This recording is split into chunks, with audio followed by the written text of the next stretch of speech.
Добрый день. Итак, это уже третье видео о страхе. Как с ним работать?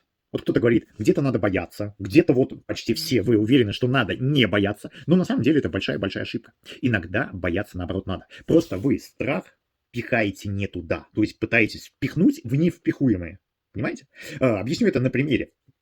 Допустим, вы тревожитесь и очень боитесь, да, что вот сейчас у меня начнется одно, второе, третье, симптоматика, там кто-то на меня будет орать, еще что-то, меня выгонит из дома, будет развод, ну, такой страх, например. Ну, или то же самое, что-то у меня с сердцем, еще что-то. Так вот, этот страх идет не туда.